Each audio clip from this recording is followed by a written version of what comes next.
Millionaire divorced his wife from Mistress after secretly emptying the joint account, unaware she owned the bank he used to hide the money. The conference room fell silent as Natalie's voice cut through the air like a blade. Actually, that's what I came to discuss. Every head turned. The cameras stopped moving. Clayton's confident smirk froze on his face. Emily, this isn't the place. It's exactly the place, Clayton. She placed a folder on the table in front of 300 witnesses, her hands steady as stone. Those signatures you've been using, the ones you said were mine, they aren't. What are you talking about? I'm talking about forgery. I'm talking about $78 million you stole from our joint account. I'm talking about every offshore transfer, every shell company, every secret deal you thought you hid so cleverly. Clayton's face went white. You're embarrassing yourself. No, Natalie said, her voice dropping to something cold and lethal. I was embarrassed at your gala when your mistress threw wine on me. I was humiliated when you handed me divorce papers while she sat in our home wearing my robe. But this, she gestured to the evidence, this is justice. Because every single dollar you stole, every account you opened, every transfer you made to hide your betrayal, it all went through one bank. She paused, letting the moment breathe. A bank that I own. The room erupted. Gasps rippled through the crowd like shock waves. Clayton stumbled backward. His mistress Sienna stood from the front row, confusion and fear washing over her face. Reporters surged forward, camera flashes exploded, and Natalie stood in the center of it all, calm as winter, watching the empire he built on lies collapse in real time. But I'm getting ahead of myself. Let me take you back to where this story really begins. Back to the night when Natalie's world shattered. Back to the moment when she discovered that the man she'd loved for 15 years, the man she'd built an empire beside, had been planning her destruction all along. Before we dive deep into this story, I need you to do something for me.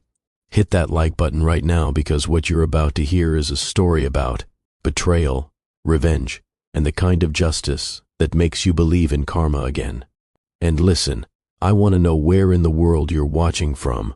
Drop a comment below telling me your city, your country, or just type, I'm with you, Dr. Phillips, so I know you're here for this journey.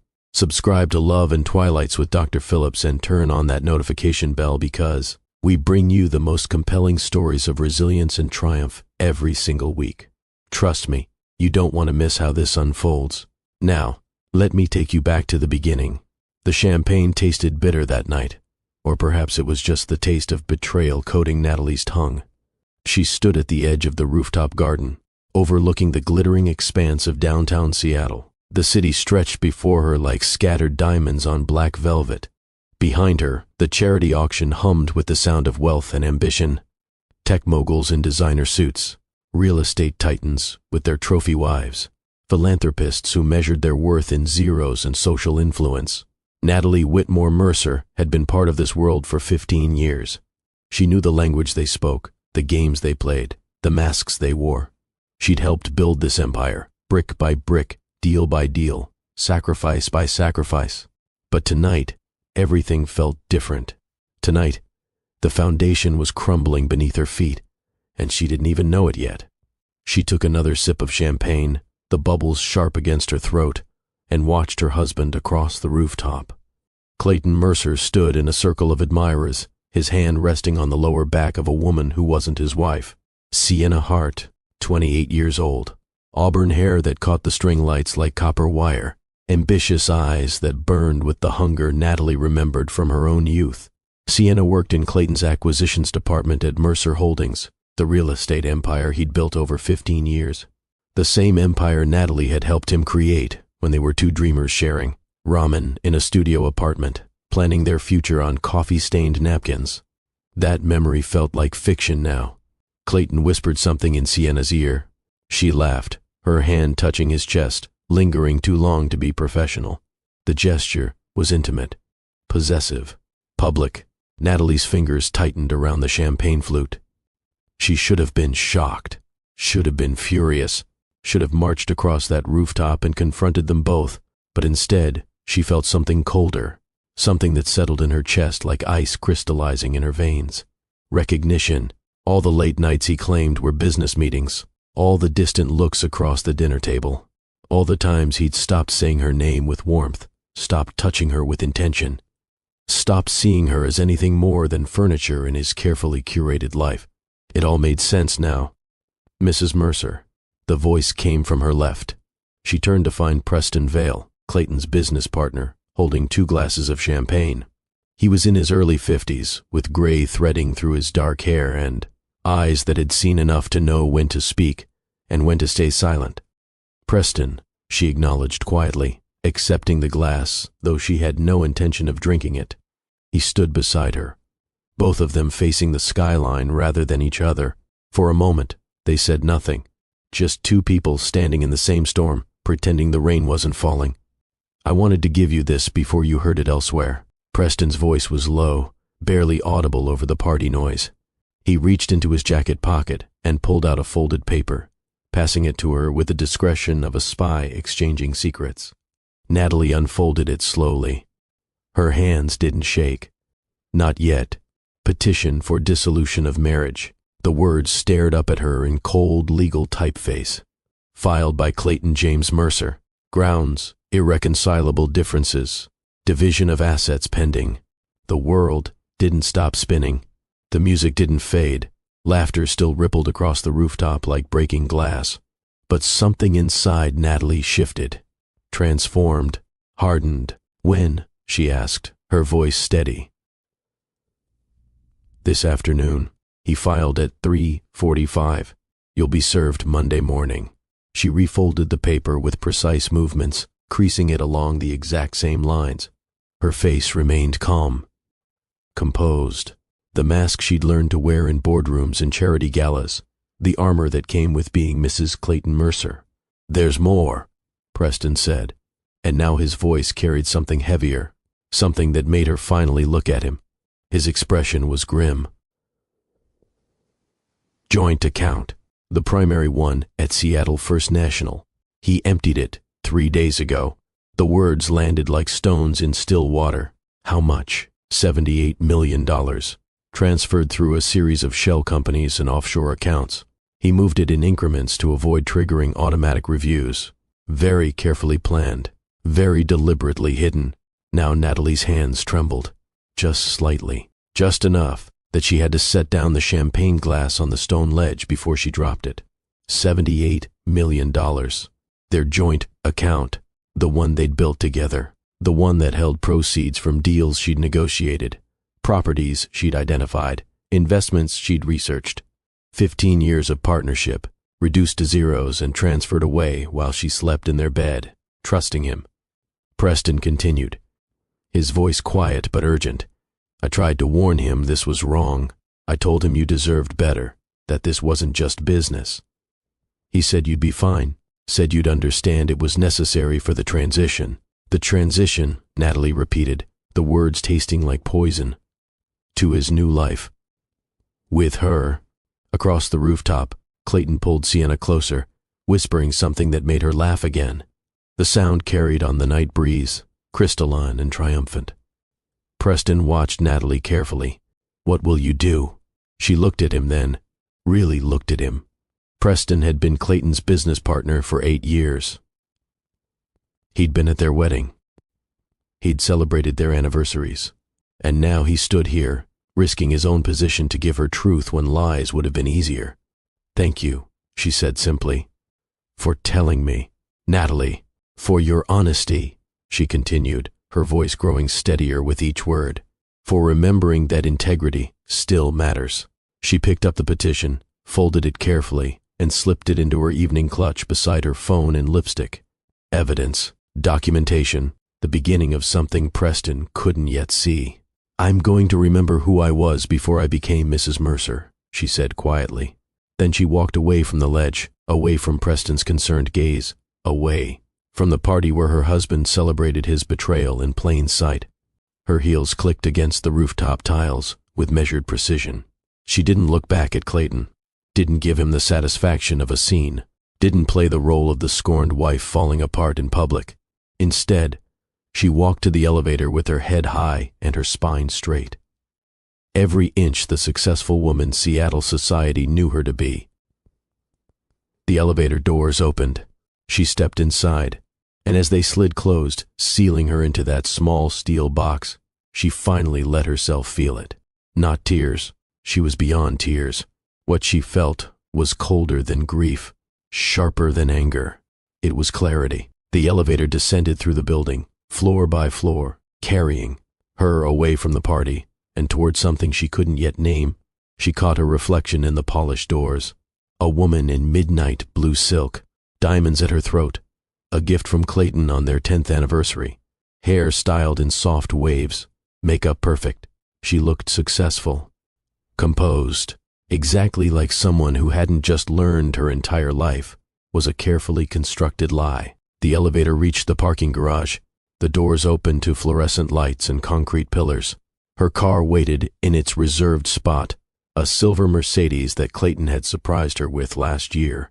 She wondered now if he'd been planning this even then.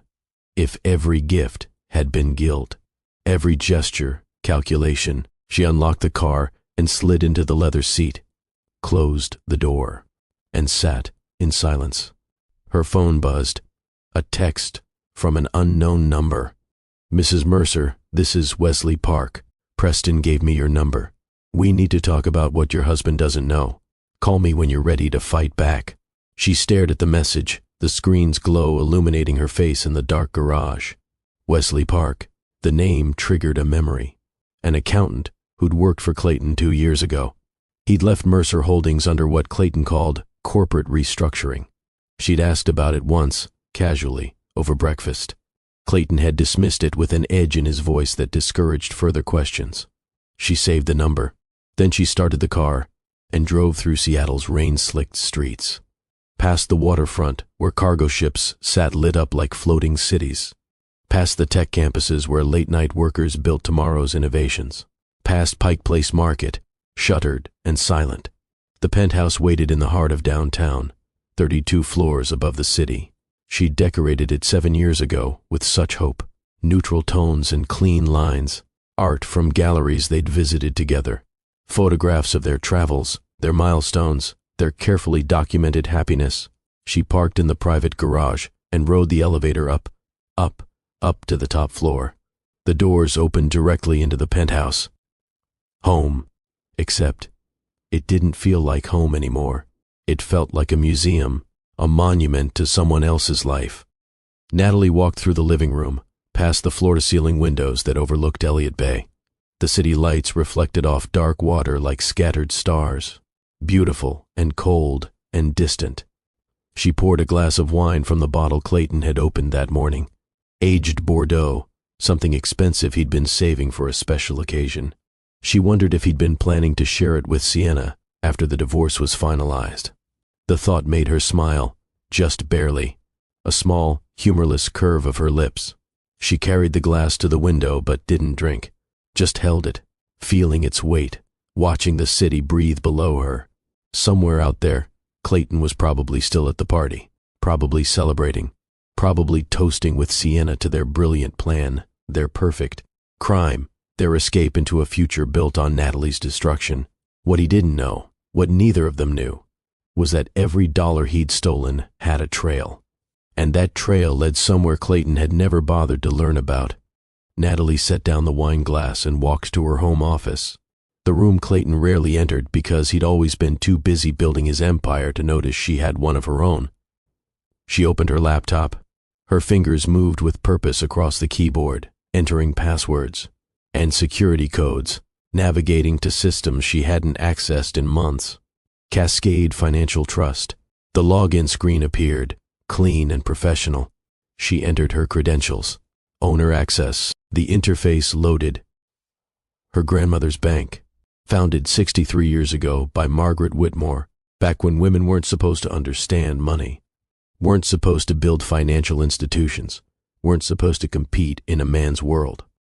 But Margaret Whitmore had never cared much about what she was supposed to do. She'd built Cascade Financial from nothing, started with a small loan office in a converted house, grew it into a regional bank, then a trusted institution for Seattle's business community. She'd handled her clients' money with integrity and discretion, building a reputation, for excellence that survived market crashes and economic upheavals. When Margaret passed away 3 years before Natalie met Clayton, she'd left the bank to her only granddaughter, 23-year-old Natalie Whitmore, fresh out of business school. Suddenly responsible for a $70 million institution, Natalie had kept it separate from her marriage, a quiet legacy she maintained out of respect for her grandmother's memory. She'd never mixed it with Clayton's empire, never mentioned it in their social circles, never brought it into their joint finances. Her grandmother had taught her that real wealth whispered, while poverty shouted. So Natalie had whispered, kept Cascade Financial running smoothly through trusted executives, attended quarterly board meetings, made strategic decisions, honored her grandmother's vision of banking that served communities rather than exploiting them. Clayton had known she'd inherited something, but he'd never asked details. He'd been too focused on building Mercer Holdings, too consumed with his own ambitions to notice that his wife owned a bank. And now, as Natalie navigated to the institutional accounts division, as she pulled up the flagged transactions requiring owner review, she discovered exactly where his arrogance had led him. There, on her screen, was a series of deposits from the past week. 5 accounts opened within the last 6 months, various corporate names designed to sound legitimate and forgettable. Hartwell Investments, Summit Capital Holdings, Pacific Rise LLC, Meridian Trust Group, and one more, Sienna Hart Financial Consultancy. Natalie's breath caught. The total deposits across all 5 accounts equaled exactly $78 million. He'd put it in her name, in his mistress's name, funneled his stolen money through Natalie's own bank. The irony was almost poetic. She sat back in her chair, staring at the screen. Numbers and account details and transaction histories, all of it documented with perfect precision. Every transfer recorded, every deposit tracked, every movement of stolen money flowing through systems under her control. Clayton thought he was a genius, thought he'd covered his tracks, thought he'd secured his future. He'd actually handed her everything she needed to destroy him. Natalie pulled out her phone, opened a new message, found the number Wesley Park had texted from. She typed carefully, "It's Natalie. I'm ready to fight back. Tell me everything." She hit send. The message showed as delivered, then read. 3 dots appeared, indicating he was typing. Her phone rang instead. She answered. "Mrs. Mercer." Wesley's voice was cautious, like he couldn't quite believe she'd actually reached out. "It's Natalie," she corrected quietly. "And I need you to tell me about the discrepancies you found. All of them." She heard him exhale, a sound of relief mixed with determination. "Can you meet tomorrow morning? Early, somewhere private. The Fremont Coffee House, 6:30. I'll be there." "And Mrs. Natalie," he corrected himself. "I've been waiting 2 years for this call." Then, let's not waste any more time.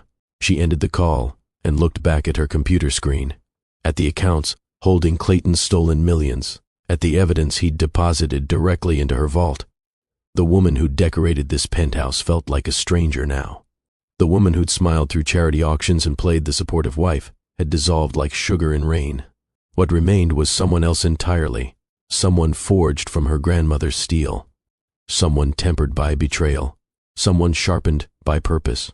Natalie shut down the computer, stood, walked back to the living room where the untouched wine glass sat on the coffee table. She picked it up and carried it to the kitchen, poured the expensive Bordeaux down the sink, watching it spiral away. Then she went to her bedroom, the room she'd shared with Clayton for 7 years, and began packing his belongings into boxes. She worked methodically, suits and shirts, shoes and watches, cufflinks and cologne, every piece of him sorted and packed and stacked by the door. She didn't cry, didn't rage, didn't break anything or scream into pillows or do any of the things the world expected from a betrayed wife. Instead, she cleaned him out of her space with surgical precision. By 3 a.m, the bedroom was purged. The closet held only her clothes. The bathroom counter, only her products. Every trace of Clayton Mercer, packed into boxes waiting for removal. Natalie stood in the center of the room, looking at her work. Then she showered, washed away the charity gala and the champagne, and the moment she'd learned the truth. Stood under water as hot as she could stand, letting it scald away the woman she'd been. When she finally emerged, wrapped in a towel, her skin pink from heat, she looked at herself in the mirror. Her grandmother's eyes looked back at her, gray-blue and sharp and unbreakable. She remembered being 10 years old, sitting in her grandmother's office at Cascade Financial. Margaret had been meeting with a businessman who'd tried to cheat the bank who, forged documents and hidden assets and thought an old woman wouldn't notice. Natalie had watched her grandmother dismantle his lies with calm, devastating precision, had watched him leave that office pale and shaking while Margaret sat serene as still water. Afterward, young Natalie had asked how she'd known he was lying. Her grandmother had smiled. "Darling girl, dishonest people always make the same mistake. They assume everyone else is as careless as they are. They never imagine that the person they're cheating might own the whole game board." The memory felt prophetic now. Natalie dried her hair, braided it loosely, and climbed into bed. The sheets felt different without Clayton's presence. Lighter, cleaner. She set her alarm for 5:30 and closed her eyes. Sleep came easily, dreamless and deep, the kind of sleep that comes after a decision has been made. When the alarm buzzed in the pre-dawn darkness, Natalie woke with perfect clarity. No grogginess, no moment of forgetting what had happened, just immediate, crystalline awareness. She dressed in dark jeans and a simple sweater, pulled her hair into a ponytail. No makeup, no jewelry. Nothing that said Mrs. Clayton Mercer, just Natalie Whitmore, granddaughter of Margaret Whitmore, woman on a mission. She made coffee in the silent kitchen and drank it standing at the window, watching the city wake up, lights flickering on in apartment buildings, early commuters on the streets below, delivery trucks making their rounds, life continuing, oblivious to the war being waged in penthouses and bank accounts. At 6:15, she grabbed her keys and headed out. The Fremont Coffee House was a small place tucked between a bookstore and a vintage shop, far from the glossy downtown corridors where people might recognize her. The kind of place that served good coffee to neighborhood regulars and didn't care about designer labels or social status. Natalie arrived at 6:25. The morning air was crisp, carrying the smell of rain and coffee and possibility. Wesley Park was already there, sitting in a corner booth with his back to the wall. He looked younger than she expected, mid-30s, with sharp eyes, and the careful posture of someone who'd learned to watch his back. He stood when he saw her. "Natalie," he said, and there was respect in his voice, relief. She slid into the booth across from him. A waitress appeared, and Natalie ordered black coffee. Wesley already had a cup, mostly empty. They waited until the waitress left before speaking. "I was Clayton's senior accountant for 6 years, Wesley began without preamble. I handled his personal finances, the corporate accounts, everything. 2 years ago, I found discrepancies, money moving through channels that didn't match the official books. When I asked questions, I was fired within 24 hours. What kind of discrepancies?" Wesley pulled out a tablet from the messenger bag beside him, swiped it open, and pushed it across the table. "He's been building a secondary empire using Mercer Holdings resources, shell companies, fraudulent expense reports, fake vendor contracts. He'd bill clients for services never rendered, then funnel the excess through offshore accounts." Natalie studied the tablet. Spreadsheets and transaction records and email chains, all meticulously organized.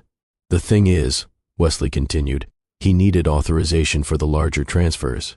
Corporate policy requires dual signatures for anything over $5 million. She looked up sharply. "He forged my signature." Wesley nodded. "Repeatedly.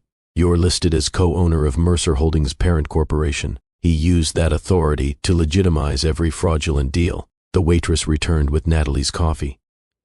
They both went silent until she left. "If this comes to light," Natalie said slowly, "the liability falls on both of us." "Exactly. You're named as the authorizing party on dozens of illegal transactions. If he goes down, he's designed it so you go down with him.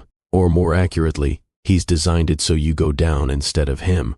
She wrapped her hands around the hot coffee mug, feeling its warmth seep into her palms. "Why help me now?" Wesley's expression hardened, because when I questioned him, he didn't just fire me. He threatened my family.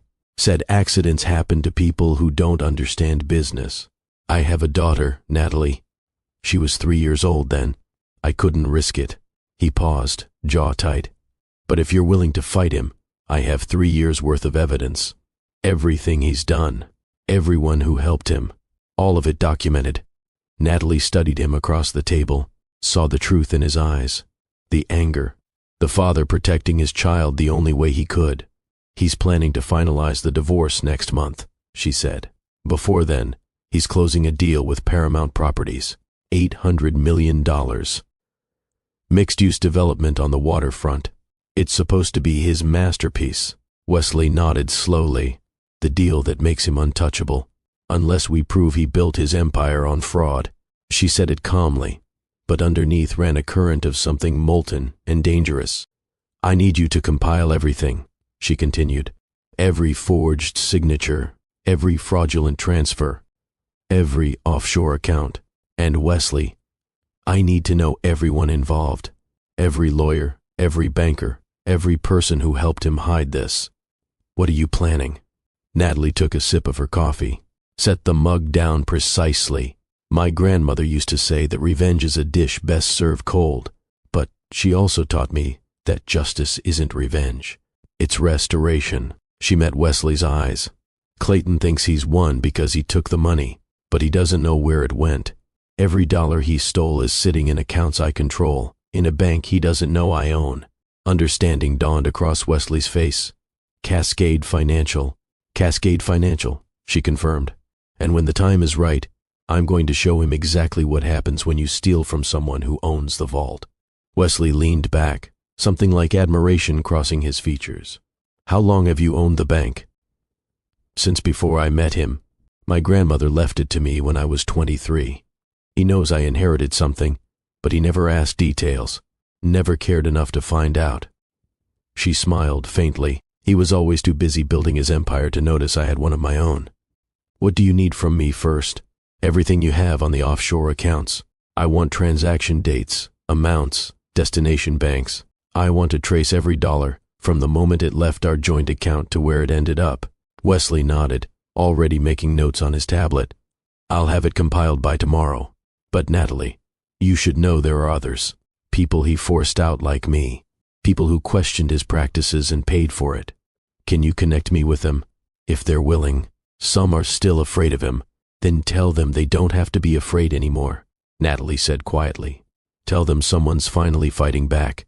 They talked for another hour, Wesley explaining the structure of Clayton's fraud, the timeline of his deceptions, the carefully constructed house of cards he'd built. With every revelation, Natalie's resolve hardened. This wasn't just about the money. It wasn't even just about the betrayal. It was about every person Clayton had crushed on his way up. Every employee he'd threatened. Every partner he'd cheated. Every rule he'd broken because he believed himself untouchable. When they finally left the coffee shop, the sun had risen fully, casting long shadows across Fremont's quirky streets. Wesley, Natalie said as they stood beside their cars. Thank you for keeping this evidence, for having the courage to come forward. He shook his head. You're the one with courage. I'm just handing you the ammunition. You're the one who has to pull the trigger. Then I won't miss. She drove back to the penthouse, her mind already strategizing. Wesley was compiling evidence. She had access to the bank accounts.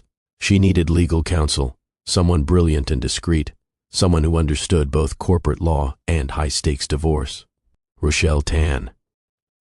The name came to her as she parked in the garage.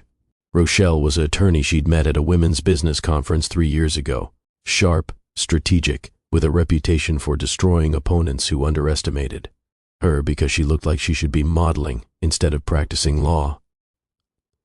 Natalie pulled out her phone and searched for Rochelle's firm, Tan and Associates, downtown Seattle. She called the main number. Tan and Associates, how may I direct your call? Rochelle Tan, please. Tell her it's Natalie Whitmore calling. A pause, then hold music. 2 minutes later, a familiar voice came on the line. Natalie Whitmore, I haven't heard from you in ages. Rochelle, I need your help. It's urgent, and it's complicated. The best cases always are. When can you come in? Today. This morning, if possible. I'll clear my schedule. 10 o'clock. Thank you. Natalie. Rochelle's voice shifted, losing its professional polish. Are you okay? Not yet. But I will be. Then, I'll see you at 10. Natalie ended the call and sat in her car for a moment, gathering herself. Then she went upstairs, showered again, and dressed in a charcoal suit. Professional armor. She pulled her hair into a sleek bun, applied minimal makeup, and looked at herself in the mirror. She looked like someone who meant business. Perfect. At 9:45, she walked into Tan and Associates' sleek downtown office. Glass and steel, and the quiet hum of serious legal work being done. The receptionist directed her to Rochelle's office on the 20th floor. Rochelle stood when Natalie entered. She was in her late 30s, with dark hair cut in a sharp bob and eyes that missed nothing. They hugged briefly. Then Rochelle closed the door and gestured to the sitting area by the windows. "Tell me everything," she said simply. So, Natalie did. She started with the charity auction, Preston's warning, the divorce petition. She explained the emptied account, Wesley's evidence, the forged signatures, and finally, she revealed Cascade. Financial, the accounts holding Clayton's stolen millions, the poetic justice of him depositing his crimes directly into her vault. Rochelle listened without interrupting, occasionally making notes on a legal pad. When Natalie finished, Rochelle sat back and exhaled slowly. She paused, searching for words.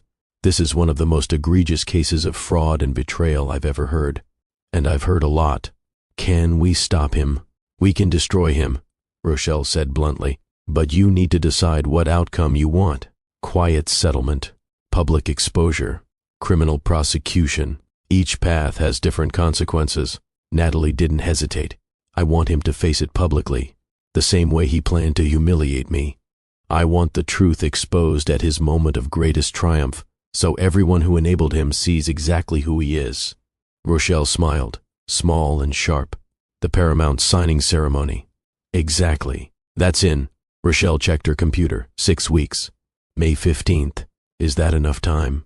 If we start now, we'll need forensic analysis of the forged signatures, depositions from Wesley and anyone else willing to testify, documentation of every fraudulent transaction, and we'll need to notify Paramount's legal team beforehand so they're not blindsided. What about leverage? What if Paramount decides to postpone rather than proceed? Natalie leaned forward. Paramount Properties has a $50 million construction loan for this development through Cascade Financial. I approved it personally last year. Rochelle's eyes gleamed. So, if they want to keep their financing, they'll play ball. I'm not going to threaten them, Natalie clarified. But I'm going to make sure they understand that integrity matters, that doing business with a criminal has consequences. That's leverage enough, Rochelle agreed. She stood, moving to her desk. "Let me make some calls. I have a forensic analyst who specializes in signature verification, and I'll need copies of everything Wesley has." "I'll get them to you today, Natalie," Rochelle said, turning serious. "Once we start this, there's no going back. Clayton will fight dirty. The media will be brutal. Your personal life will be dissected publicly. Are you prepared for that?" Natalie thought of her grandmother, steel wrapped in silk. "I'm prepared to do what's right. Everything else is just noise." "Good," Rochelle said. "Then let's build a case he can't escape." Natalie left the law office feeling something she hadn't felt since Preston handed her that divorce petition. Hope, not the naive hope of reconciliation or the fantasy that Clayton would suddenly develop a conscience, but the solid, strategic hope that comes from having a plan, having allies, having evidence. She met Wesley again that afternoon in her grandmother's old house in Queen Anne, the Tudor-style home with its ivy-covered walls and overgrown garden, the place Clayton had dismissed as quaint and never bothered to visit. Now it became their war room. Wesley arrived with 2 other people, a woman in her 40s with tired eyes and determined posture, and a younger man, with the nervous energy of someone who'd been waiting years for this moment. "Natalie," Wesley said, "this is Kendra Wells and Trevor Huang." Kendra was a contracts lawyer at Mercer Holdings until 3 years ago. Trevor was an auditor until 2 years ago. They both left because of Clayton's practices. The three former employees stood in her grandmother's living room, looking at Natalie with a mixture of hope and wariness. She gestured to the dining room. "Let's work." They spread documents across her grandmother's oak table. Wesley had brought printouts of everything, organized by year and type of fraud. Kendra added her own files, contracts with suspicious clauses and inflated figures. Trevor contributed audit reports he'd refused to sign, reports that would have covered Clayton's illegal transfers. For hours, they worked, matching signatures, comparing dates, building a timeline of deception that stretched back 5 years. "The Belltown Tower project," Kendra said, highlighting a contract from 2019. "He overbilled the client by $12 million. Look at the budget authorization signature." Natalie studied it. Her signature, or something that looked exactly like it. How did he forge them so precisely? Trevor leaned in. "Digital reproduction. He probably scanned your real signature from a legitimate document, then used software to place it on fraudulent ones. It's sophisticated, but forensic analysis will catch it." Digital forgeries always have pixel pattern irregularities. "Rochelle needs that analysis," Natalie said. "Can you connect her with your forensic contacts?" "Already done," Wesley confirmed. "She called me an hour ago. They're starting tomorrow." As the afternoon faded to evening, a picture emerged.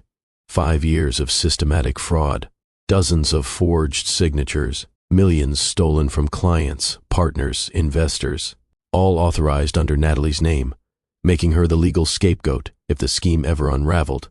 Clayton had been planning this for years. Not just the divorce, not just the theft. He'd been building her as his sacrificial offering, the fall guy who would take the blame while he walked away clean.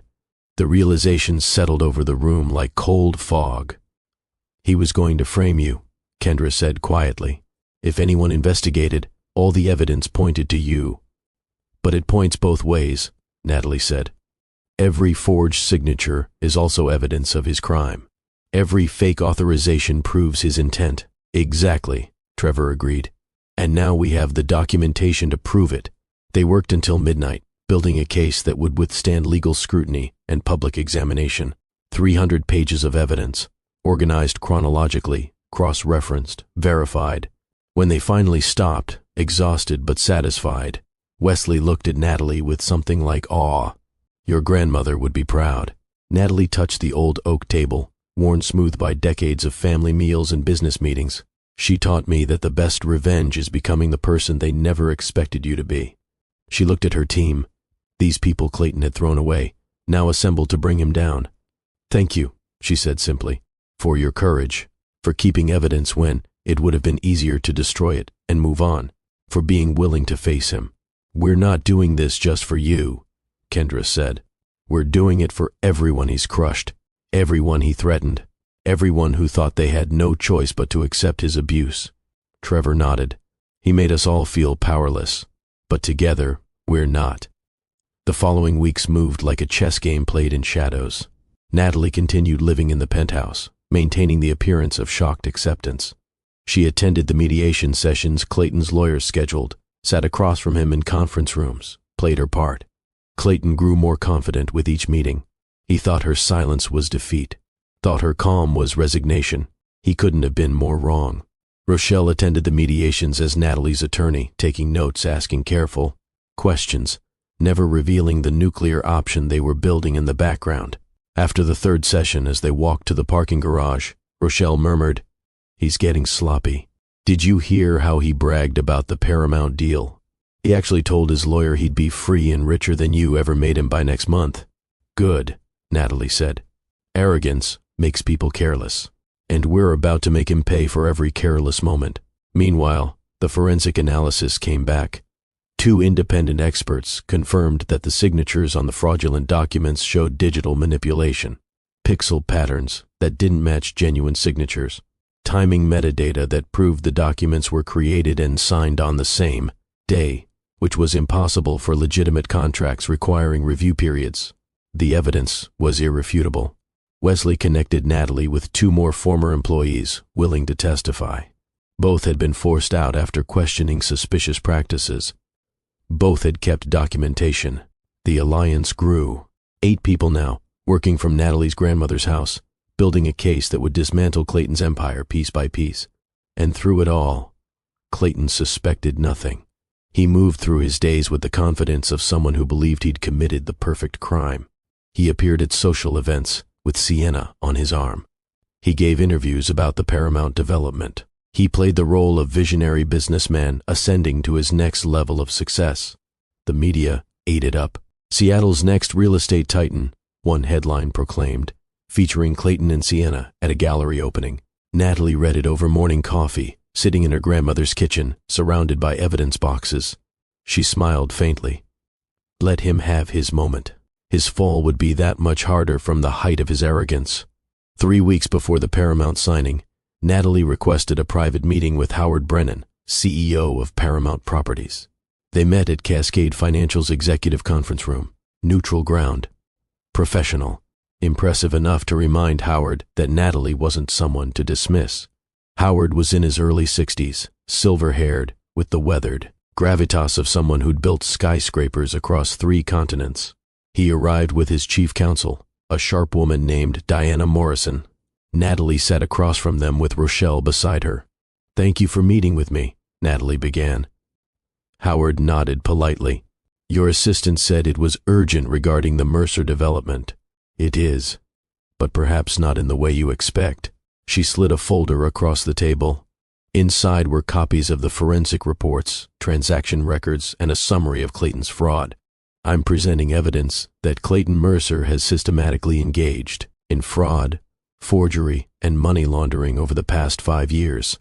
Every major deal he's closed has involved forged authorizations, inflated billing, and illegal transfers." Howard's expression shifted from polite interest to sharp attention. He opened the folder, Diana leaning in to read alongside him. The room fell silent except for the sound of pages turning. After 10 minutes, Howard looked up. "This is—" He paused, searching for words.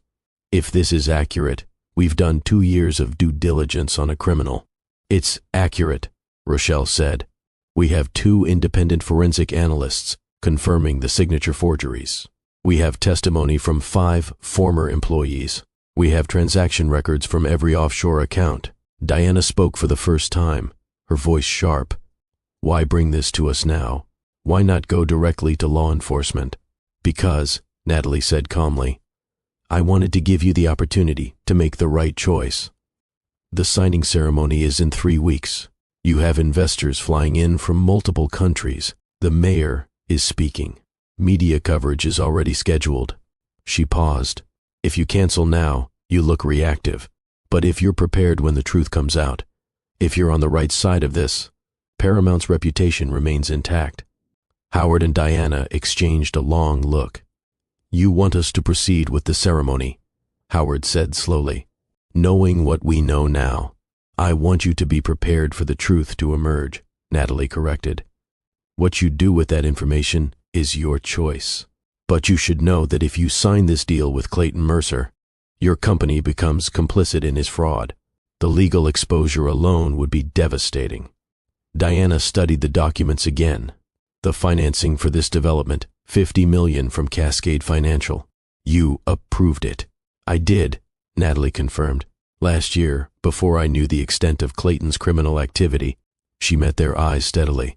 "I'm not threatening to pull your financing, but I am saying that integrity matters. And doing business with criminals has consequences." Howard sat back heavily. "What exactly do you want from us, Mrs. Mercer?" "It's Natalie Whitmore," she corrected gently. "And what I want is for Clayton to face the consequences of his actions publicly, the same way he planned to humiliate me. I want him to stand in front of everyone who believed in him and explain how he built his empire on lies." "You want him destroyed," Howard said bluntly. "I want justice," Natalie replied. "There's a difference." Howard looked at Diana. Some silent communication passed between them. Finally, he turned back to Natalie. "We'll proceed with the ceremony, but our legal team will be ready. The moment this evidence is presented, we pull the deal and notify the appropriate authorities. That's all I'm asking." "One more thing," Diana said. "If this goes wrong, if your evidence doesn't hold up, the liability falls on you. Are you prepared for that?" My evidence will hold up, Natalie said quietly. I've spent 6 weeks making sure of it. She stood, Rochelle rising beside her. Thank you for your integrity, for being willing to do the right thing, even though it complicates your plans. Howard stood as well, offering his hand. My father built Paramount on the principle that your reputation is your only real asset. We won't compromise ours by partnering with a criminal. They shook hands. As Natalie left the conference room, Rochelle murmured, That went better than I expected, because they're smart enough to know a sinking ship when they see one. Now, we just need to make sure it sinks at exactly the right moment. The final 2 weeks passed in a blur of preparation. Rochelle filed notifications with the SEC, providing them with preliminary evidence and requesting they have investigators ready for May 15th. Wesley compiled the final witness list. Kendra and Trevor organized exhibits for courtroom presentation. And Natalie, she played her role with perfect precision. She attended a dinner party where Clayton and Sienna held court, the golden couple ascending. She smiled politely, answered questions about her post-divorce plans with vague pleasantries, let everyone think she'd accepted her fate gracefully. One evening, as she was leaving the penthouse, Sienna appeared in the hallway. She was slightly drunk, champagne-flushed, wearing a designer dress that probably cost more than most people's monthly rent. You're still living here, Sienna said, her words slightly slurred. Can't afford your own place yet. She laughed, the sound grating. Clayton said he's keeping you here until the papers are final. Isn't that pathetic? Natalie looked at her for a long moment. This young woman who'd thought she was clever, who'd thought she was special, who had no idea she was just another pawn in Clayton's game. It's called patience, Natalie said softly. You should try it sometime. Sienna frowned, unsure if she'd been insulted. Natalie walked past her to the elevator, leaving the younger woman confused in the hallway. After that night, Sienna's laughter around the penthouse sounded forced. Her glances at Natalie grew sharper, more uncertain. She felt something shifting but couldn't name it. Clayton noticed nothing. He was consumed by his approaching triumph, blind to everything except his own brilliance. The night before the ceremony, Natalie stood in her grandmother's study, reviewing the evidence one final time. 300 pages, 8 witnesses, irrefutable proof. She picked up a photograph from the shelf. Her and her grandmother standing in front of Cascade Financial's original building when Natalie was just 10 years old. Her grandmother's hand on her shoulder, both of them smiling. If they destroy your name, her grandmother had said once, rebuild your meaning. Tomorrow, Natalie would do exactly that. She shut off the light and went home to the penthouse one last time. Clayton was already asleep, or pretending to be. She didn't care which. She packed a small bag with essentials. Tomorrow, win or lose, she wouldn't be coming back here. This phase of her life was ending. A new one was about to begin. She lay down in the guest room where she'd been sleeping for the past month, set her alarm for 5:30, and closed her eyes. Tomorrow, Justice would arrive dressed in white. She woke before the alarm, her body already knowing this was the day. May 15th arrived with unseasonable sunshine.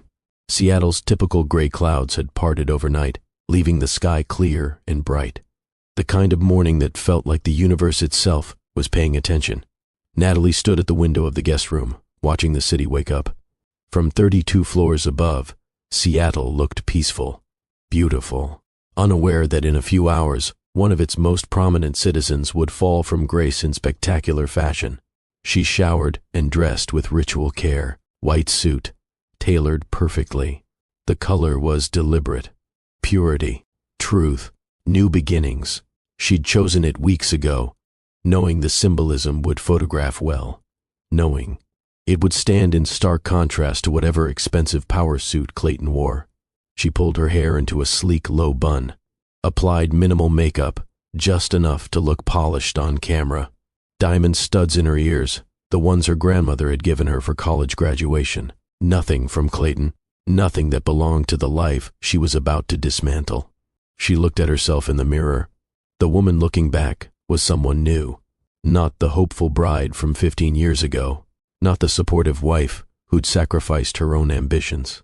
Not even the betrayed woman from the rooftop auction 6 weeks ago. This was Natalie Whitmore, owner of Cascade Financial, granddaughter of Margaret Whitmore, woman who'd been underestimated and was about to prove exactly what that cost. She picked up her phone. Messages from Wesley, Kendra, Trevor, all confirming they were ready. A text from Rochelle saying simply, "Today we win." And one from Preston Vale, "Whatever happens today, I'm proud to know you." She responded to each with a simple thank you, then slipped the phone into her purse alongside the USB drive containing backup copies of everything, just in case. In the living room, Clayton's boxes still sat by the door where she'd stacked them a month ago. He hadn't even noticed, hadn't come home enough to see that she'd erased him from her space. She heard movement from the master bedroom. Clayton, getting ready for his big day. She could have left before he woke up. Should have, probably. But something made her wait. She made coffee in the kitchen, the expensive Italian machine Clayton had insisted they needed. Poured 2 cups. Clayton emerged 15 minutes later, already dressed in a charcoal gray suit that probably cost $5,000. He looked like success incarnate, confident, powerful, untouchable. He stopped when he saw her. "You're up early," he said, surprise evident in his voice. "And you made coffee." His tone suggested this was unusual, which it was. She hadn't made him coffee in weeks. "Big day," she said simply, handing him a cup. "Your Paramount signing." He took it, studying her face like he was trying to read a language he'd forgotten. "You're coming?" "I'm still a shareholder," she said calmly. "I like to see where things end up." Something flickered in his expression. Discomfort, maybe, or suspicion. But his arrogance was stronger. "Suit yourself," he said, "though I'm not sure why you'd want to watch me succeed." "Maybe I'm learning to let go," she replied. The lie tasted like honey on her tongue. He bought it. Of course he did. He always believed what he wanted to believe. "Good," he said. "You'll be happier once you accept this is for the best. Sienna and I, we're the future. You and me, we were just the foundation." "The foundation," Natalie repeated softly. "Exactly. No hard feelings." He actually said it. No hard feelings. Like he hadn't stolen $78 million. Like he hadn't forged her signature dozens of times. Like he hadn't built his entire escape plan on framing her for his crimes. "None at all," she said. Clayton drank his coffee, checked his watch, and headed for the door. "I'll see you there, I suppose." "You will." He left without looking back. Natalie stood in the kitchen, listening to the elevator descend. Then she poured his remaining coffee down the sink, rinsed the cup, and set it in the dishwasher. That was the last time Clayton Mercer would drink coffee in her home. She gathered her things, took one final look at the penthouse, and left. The Columbia Tower stood in downtown Seattle's heart, 76 floors of glass and steel and ambition. The event hall on the 40th floor had been transformed for the occasion. Banners proclaiming the Aurora Complex development, displays showing architectural renderings, screens playing promotional videos of Seattle's waterfront future. Media had already arrived, setting up cameras and testing lights. Reporters from the Seattle Times, the business journals, even a few national outlets. This was a significant deal. $800 million. The kind of development that shaped cities. Investors milled about in expensive suits, speaking in hushed tones about portfolios and returns. City officials glad-handed, always aware of the cameras. And at the center of it all, Clayton Mercer held court like a king on Coronation Day. Sienna stood beside him in emerald silk, her hand possessively on his arm. They looked perfect together, young love and older success. The narrative practically wrote itself. Natalie arrived at 9:30, a full hour before the ceremony's official start. She entered through a side entrance, avoiding the main lobby where reporters clustered. Rochelle met her in a quiet hallway. "Everything's in place," the attorney said. "Howard and Diana know what's coming. SEC investigators are in the building, waiting in Howard's private office. The forensic analysts are on standby for questions. Wesley, Kendra, and Trevor are already here. And the evidence?" Rochelle patted her briefcase. "Every page, every exhibit, every piece of documentation. He can't escape this. Then, let's give him enough rope." They walked together toward the main event hall. Natalie moved with deliberate calm, her heels clicking against marble floors like a metronome counting down to detonation. When she entered the hall, conversations paused. Heads turned. Whispers rippled through the crowd. "Isn't that Clayton's wife? What's she doing here? I thought they were divorced. Almost divorced. Brave of her to come." Or desperate. Natalie heard it all. Let them whisper. Let them speculate. In 90 minutes, they'd understand everything. Preston Vale appeared at her side almost immediately. "Natalie," he said quietly, "are you sure about this?" She looked at him, this man who'd risked his own position to give her truth when lies would have been easier. "I've never been more sure of anything." He nodded slowly. "Then, I'll be right here if you need me." She found a seat in the third row, deliberately not in the front where family typically sat. She wanted distance, wanted to be able to see everything clearly. The room filled gradually. By 10:15, every seat was occupied. Standing room only in the back, cameras positioned at strategic angles, the energy of significance humming through the space. At 10:25, Howard Brennan took the stage. He looked composed, professional, but Natalie could see the tension in his shoulders. He knew what was coming, was braced for it. "Good morning, everyone. Thank you for joining us for what we expect to be a historic moment in Seattle's development landscape. Today, Paramount Properties is proud to announce our partnership with Mercer Holdings on the Aurora Complex, an $800 million mixed-use development that will transform our waterfront." Applause rippled through the audience. Cameras flashed. Howard continued, discussing the project's scope, its economic impact, its vision for sustainable urban living. He spoke for 10 minutes, painting a picture of Seattle's gleaming future. Then he introduced Clayton. "And now, I'd like to invite Clayton Mercer to the stage, the visionary behind Mercer Holdings and our partner in bringing the Aurora complex to life." Clayton stood, buttoning his suit jacket with practiced ease. He kissed Sienna's cheek before walking to the stage, soaking in the applause like sunlight. Natalie watched him, memorized this moment, his confidence, his smile, his absolute certainty that he'd won. Clayton took the microphone. "Thank you, Howard. Thank you all for being here today. This project represents everything I've worked toward for the past 2 decades. Innovation, sustainability, community. The Aurora complex will be my legacy, my gift to the city that's given me so much." He spoke beautifully, always had. That was part of his talent, the ability to make people believe in his vision, to trust his brilliance.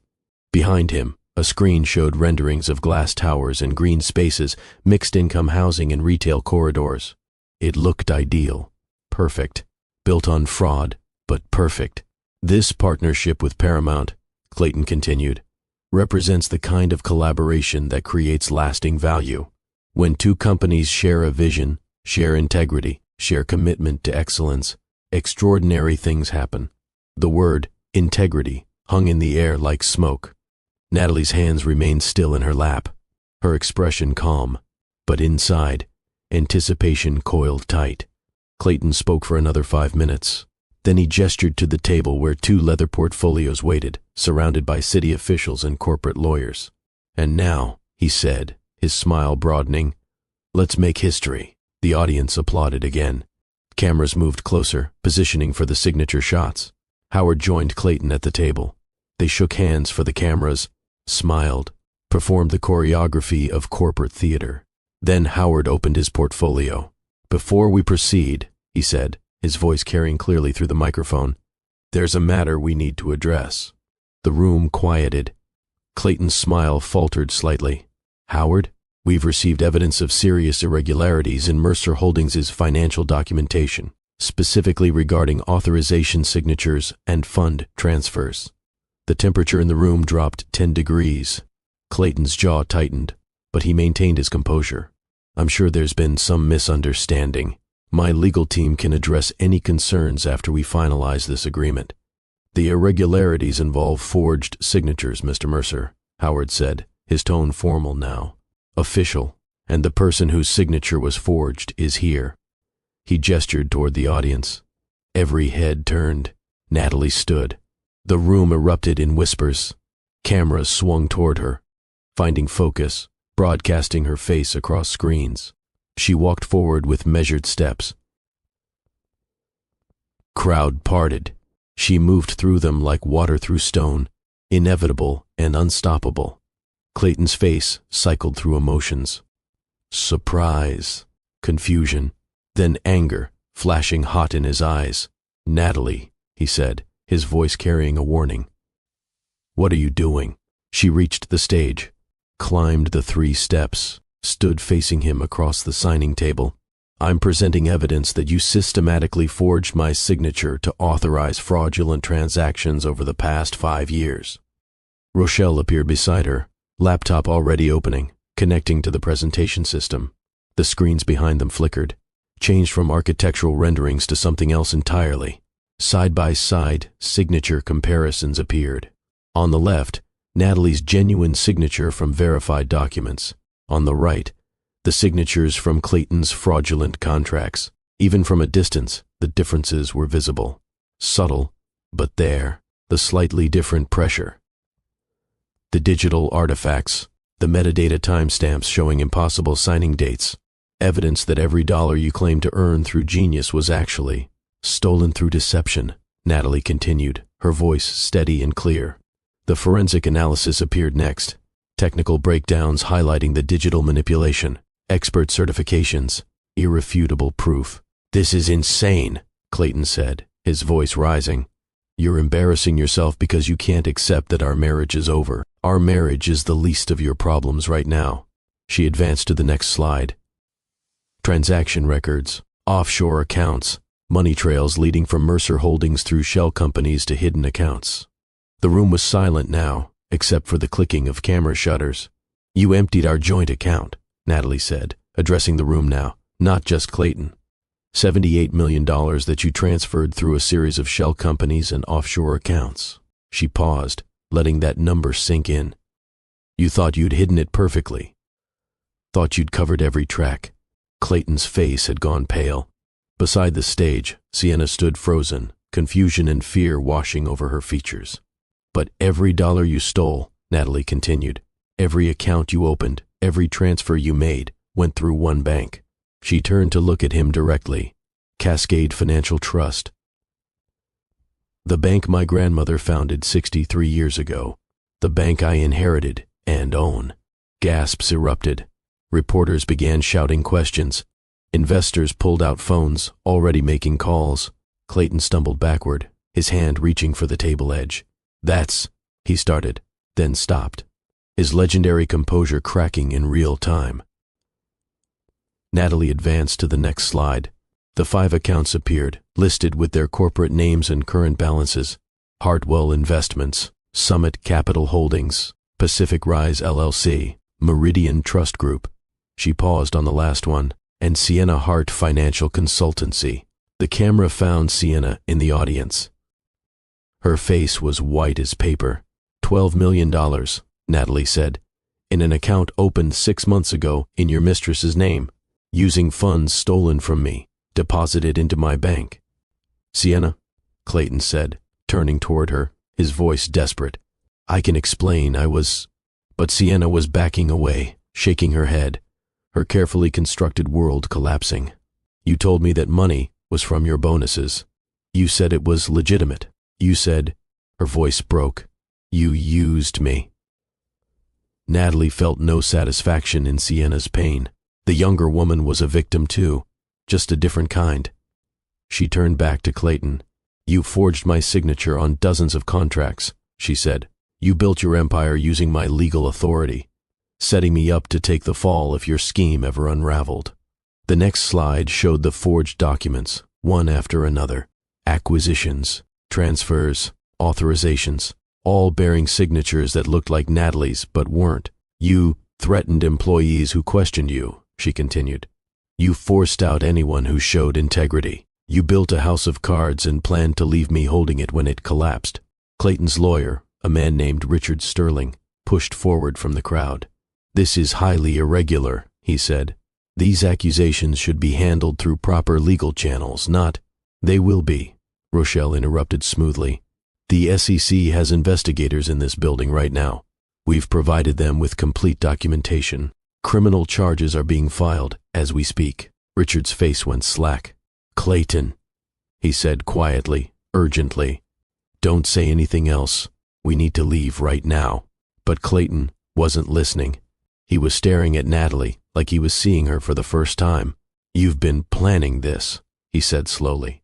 All these weeks, playing the defeated wife, you were learning from the best, Natalie finished.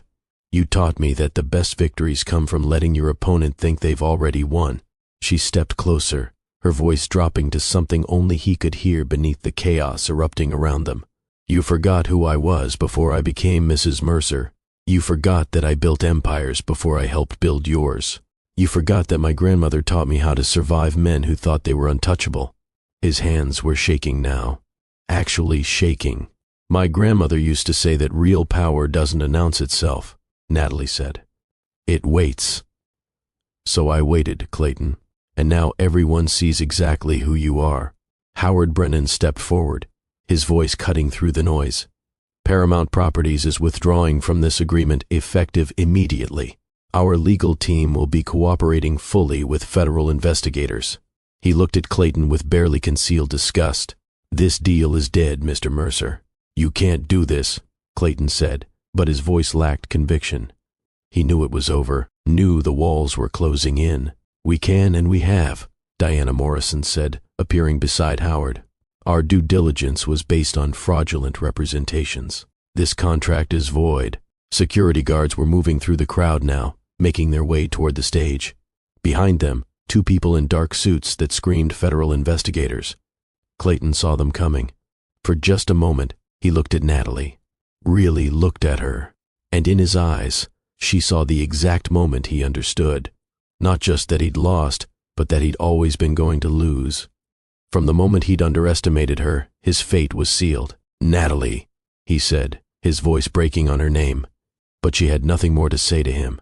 She turned and walked off the stage, through the crowd of reporters now shouting questions, past Sienna, who stood crying into her phone, past the investors already calculating their losses. Wesley, Kendra, and Trevor waited near the exit. They'd watched everything from the back of the room. As Natalie reached them, Trevor smiled. That was beautiful. That was justice, Natalie corrected. Rochelle joined them, already fielding calls on her phone. The SEC wants to depose you tomorrow, she said to Natalie. And CNN is requesting an exclusive interview. Tomorrow is fine. CNN can wait. She looked back once. Security had reached Clayton. The federal investigators were showing badges, speaking in low tones.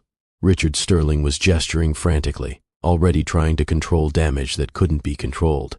Clayton stood in the center of it all, his perfect suit and perfect hair and perfect confidence all meaningless now. His empire was falling, and everyone was watching. Let's go, Natalie said to her team. They left through the side exit, emerging into brilliant sunshine. The contrast was almost jarring. Inside, chaos and collapse. Outside, a beautiful May day in Seattle. Preston was waiting by his car. He'd slipped out during the commotion. Did it, he said. We did it, Natalie corrected. You started this by telling me the truth. You made this possible. What happens now? Now, she said, looking up at the Columbia Tower where her old life was ending. Now I rebuild. Her phone buzzed constantly. Text messages. News alerts. The story was already spreading. Mercer Holdings CEO exposed in massive fraud scheme. Wife reveals husband's theft at public signing ceremony. Seattle real estate mogul faces federal charges. Natalie silenced her phone. I need to give a statement, she said to Rochelle, before the media creates their own narrative. Already arranged, Rochelle replied. Press conference at 4 o'clock at my office. We'll control the message. Good. They dispersed to their various tasks. Wesley, Kendra, and Trevor to prepare for depositions. Rochelle to coordinate with the SEC. Preston back to Mercer Holdings to begin the process of salvaging what could be salvaged from the legitimate business. Natalie drove to her grandmother's house in Queen Anne. The Tudor with its overgrown garden and creaking floors, the place that had been her war room, and would now become her sanctuary. She sat in her grandmother's study, surrounded by the books and photographs, and memories of a woman who'd faced her own battles with grace and steel. On the desk was a framed quote her grandmother had kept. "The best time to plant a tree was 20 years ago. The second best time is now." Natalie had spent 6 weeks preparing for this day, and now it was done. But the work wasn't finished. This was just the beginning. Her phone rang. An unknown number. She almost didn't answer, but something made her pick up. "Ms. Whitmore?" "Yes, this is Amanda Chen from the Seattle Times. I'm working on the Mercer story. I wanted to ask if the rumors are true that you're taking over the Aurora Complex development." Natalie paused. She hadn't announced that yet, but news traveled fast in Seattle's business community. "No comment at this time," she said carefully. "But you're not denying it?"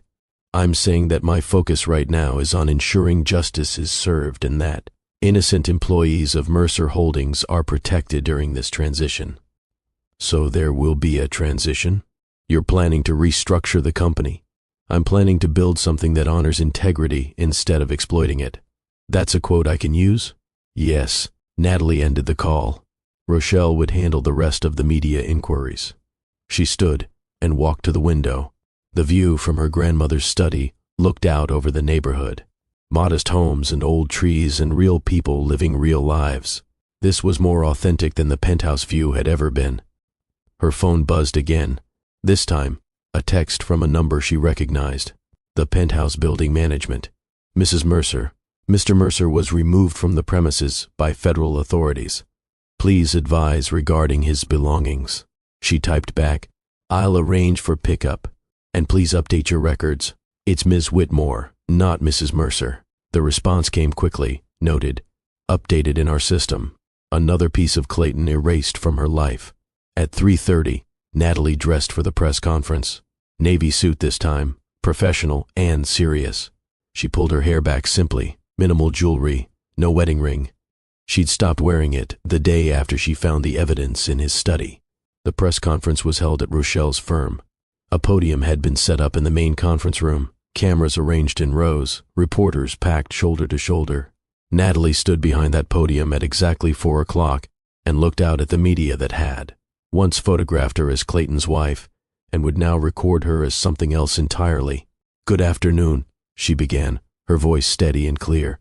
"My name is Natalie Whitmore, owner of Cascade Financial Trust and former spouse of Clayton Mercer." She'd written notes but found she didn't need them. "For the past 5 years, my husband systematically engaged in fraud, forgery, and theft. He used my legal authority to legitimize criminal activity. He threatened employees who questioned his practices. He built an empire on deception and planned to frame me for his crimes if they ever came to light." The cameras never stopped recording. "Today, with the help of courageous former employees and skilled legal counsel, I presented irrefutable evidence of these crimes to Paramount Properties, the SEC, and the public. Clayton Mercer is now facing federal charges. His assets have been frozen, and justice is finally being served." Questions erupted, but she raised a hand. "I know you have questions. I'll answer what I can. But first, I want to say this. I'm not the only victim of Clayton Mercer's actions. Employees were threatened and forced out. Business partners were cheated.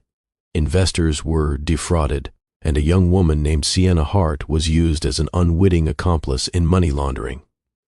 She paused, making sure that last part registered. Sienna had no knowledge of the illegal accounts opened in her name. She believed Clayton's lies the same way I once did. She's a victim, not a criminal, and I hope the media and public will remember that as this story unfolds. It was a kindness Sienna probably didn't expect, and certainly didn't deserve. But Natalie gave it anyway, because cruelty wasn't justice. "Now, I'll take questions." For 45 minutes, she answered what she could. Yes, she owned Cascade Financial. No, Clayton hadn't known. Yes, all the stolen money had been traced. No, she wouldn't be seeking compensation beyond what was legally owed from the divorce settlement. When asked if she felt vindicated, she paused. "I don't feel vindicated," she said finally. "I feel sad that it came to this. I feel angry that so many people were hurt. But I also feel hope that maybe this sends a message that fraud has consequences, that power doesn't. Protect you from justice, that the people you underestimate might be stronger than you ever imagined. That quote would be in every headline by evening. When the press conference ended, Rochelle pulled her aside. That was perfect. You came across exactly how we wanted. Strong, but not vindictive. Truthful, but not emotional. I am emotional, Natalie said quietly. I'm just not letting it control me. That's strength. That night, alone in her grandmother's house, Natalie finally let herself cry. Not for Clayton, not for the marriage that had been a lie, but for the years lost, for the version of herself who'd believed in partnership and trust, for the innocence that could never be recovered. She cried until she was empty. Then she showered, put on comfortable clothes, made tea, and sat in her grandmother's favorite chair. The news was everywhere, every channel, every website, every social media platform. The story had everything: betrayal, hidden money, dramatic confrontation, powerful woman's revenge. Except it wasn't revenge. It was restoration. Her phone rang. Kendra, did you see the news? They're calling you the Avenging Angel of Seattle. That's ridiculous. That's media.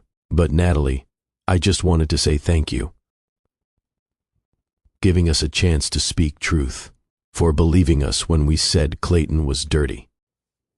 You kept the evidence, Natalie said. You took the risk. All I did was give it a platform. You gave us justice. That's everything. After the call ended, Natalie opened her laptop. New emails flooded her inbox. Interview requests, speaking invitations, even a few book deal offers. She deleted most of them, but one stood out. From Howard Brennan.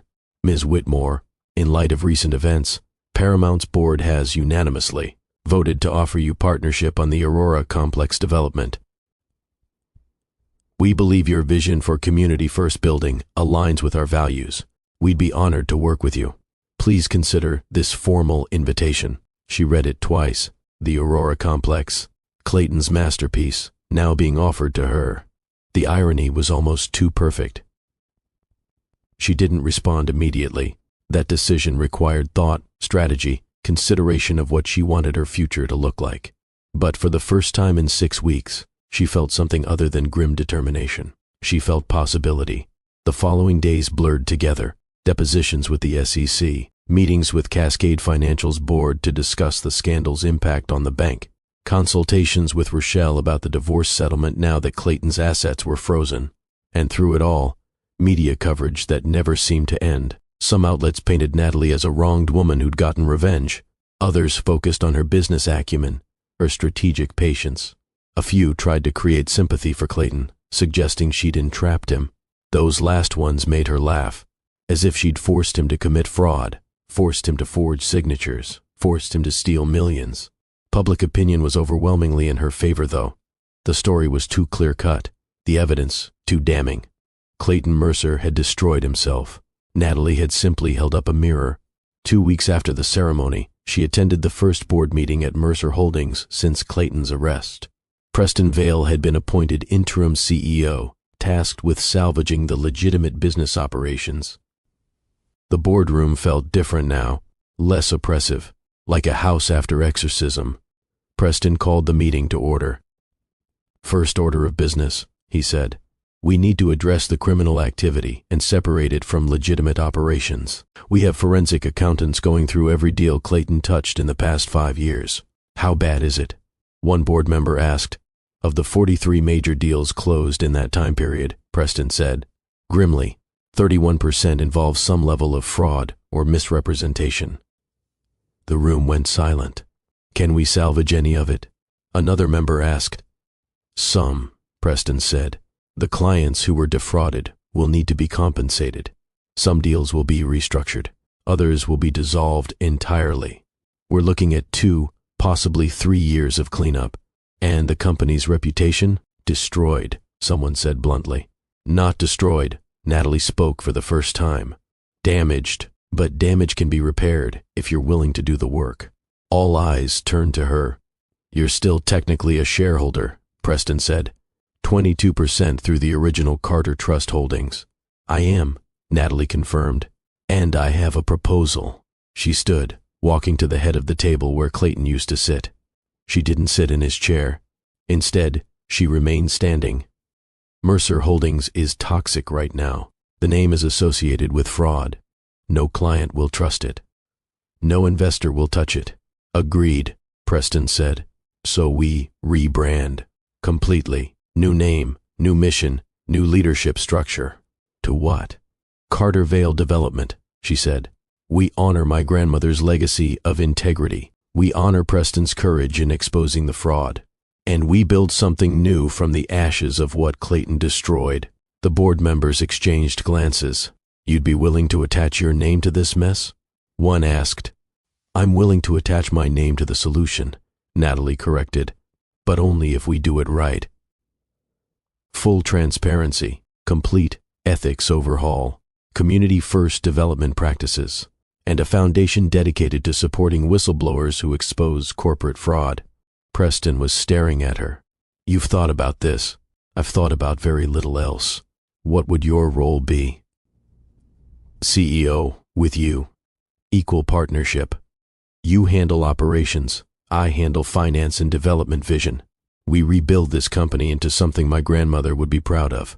And the Paramount deal? She smiled slightly. Paramount has offered me partnership on the Aurora complex. I'm accepting, but under Carter Vale Development, not my name alone. It'll be our first major project under the new brand. The room buzzed with conversation. It was audacious, risky, completely unpredictable. Everything that Clayton would have hated. I'll need a vote, Preston said. All in favor of restructuring as Carter Vale Development with a proposed leadership structure. 9 hands rose. 3 abstained. 1 voted no. It passed. Welcome aboard, co-CEO Whitmore, Preston said, and there was warmth in his voice. For the first time since the charity auction, Natalie smiled genuinely. Let's build something worth building. That evening, she drove to the waterfront where the Aurora complex would eventually stand. The site was empty now, just cleared land and possibility. She stood at the edge of Elliott Bay, watching the sunset paint the sky in shades of amber and rose. The Olympic Mountains loomed in the distance, purple against the fading light. This view, this city. Life. It was all still here, waiting to be claimed. Her phone buzzed. A text from an unknown number. Ms. Whitmore, my name is Jordan Reeves. My attorney Rochelle Tan said you might be willing to talk. My husband emptied our accounts and filed for divorce. I don't know what to do. I feel so powerless. Natalie stared at the message for a long moment. Then she typed back, You're not powerless. You're at the beginning of discovering just how strong you really are. Call me tomorrow. I'll help however I can. She hit send. The cycle would continue. Women being underestimated, betrayed, discarded. But now there was one more person fighting back. One more voice saying that justice matters. One more example proving that the people you underestimate might own the whole game board. Natalie looked out at the water one more time, feeling her grandmother's presence like a hand on her shoulder. Real power doesn't roar, she whispered to the wind. It waits, and when the time is right, it rebuilds. 3 months had passed since the Columbia Tower and Seattle's autumn arrived with the kind of crisp clarity that makes everything feel new. Natalie stood at the Aurora Complex construction site, hard hat replacing designer, heels, blueprints spread across a makeshift table of plywood and sawhorses. The waterfront stretched before her, Elliott Bay sparkling in October sunshine. Construction crews worked around her, the sound of progress echoing across the site. This was hers now, not by theft or deception, but by vision and integrity. Wesley approached from the site trailer, carrying updated architectural plans. Phase 1 is ahead of schedule. We're under budget by 3%. The affordable housing units will be ready for occupancy by next spring. My grandmother always said that doing things right costs less in the long run than cutting corners. She was right about most things. Natalie smiled, looking at the steel framework rising against the skyline. Where Clayton had envisioned luxury condos that would price out regular Seattle families, she'd redesigned the complex to include 40% affordable housing mixed with market-rate units, community spaces, small business incubators, green roofs, and sustainable systems. "Your 2 o'clock is here," Wesley said, checking his watch. "Already? Jordan's always early. I think she's nervous. Tell her to meet me in the site office." "I'll be right there." Wesley headed back across the construction zone, and Natalie took a moment to herself. 3 months ago, she'd been Mrs. Clayton Mercer, living a lie in a penthouse prison. Now she was Natalie Whitmore, co-CEO of Cartervale Development, building something that actually mattered. She gathered her blueprints and walked to the site office. Jordan Reeves waited inside, perched on the edge of a folding chair like she might bolt at any moment. Jordan was 31, with exhausted eyes and the careful posture of someone who'd learned not to take up too much space. "Jordan," Natalie said warmly, "thank you for coming. Thank you for seeing me. I know you're busy with all this, never too busy to help someone who's fighting the same battle I fought." Natalie poured 2 cups of coffee and handed one to Jordan. "Tell me where things stand." Jordan wrapped her hands around the cup like it was anchoring her to reality. "My husband Marcus filed for divorce 6 weeks ago. He's been having an affair with his business partner for over a year. When I found out, I confronted him. He laughed, actually laughed, and said I should be grateful he's giving me anything at all. How much did he take? Everything. Our joint accounts. Empty. The investment portfolio we built together transferred to accounts I can't access. Even my grandmother's jewelry that she left me, he sold it and said he needed the cash for business expenses." Natalie's jaw tightened. "What does your attorney say? That without proof of where the money went? It's my word against his. He's claiming business losses, failed investments, legitimate expenses. My lawyer says we'll get something in the settlement, but maybe 30 cents on the dollar. And you don't believe the money's actually gone?" Jordan looked up sharply. "No. I saw the bank statements before he locked me out of the accounts. $400,000 didn't just evaporate. He hid it somewhere. Then we find it. The same way I found Clayton's. We trace every transaction, follow every trail, and we find the weakness in his story." Natalie pulled out her laptop. "I'm going to connect you with Wesley Park. He's a forensic accountant who specializes in uncovering hidden assets. I'm also going to introduce you to Rochelle Tan, my attorney. I can't afford—" "You're not paying. Consider it an investment in justice. Why would you do this for me?" "Because someone gave me truth when I needed it most. Because women like us need to stop fighting alone." She paused. "And because your husband, like mine, made a critical mistake." "What mistake?" "He underestimated you." Over the next hour, Natalie walked Jordan through the process. How to document everything. How to request financial records through discovery. How to stay calm when everything inside screamed for confrontation. It's going to be hard.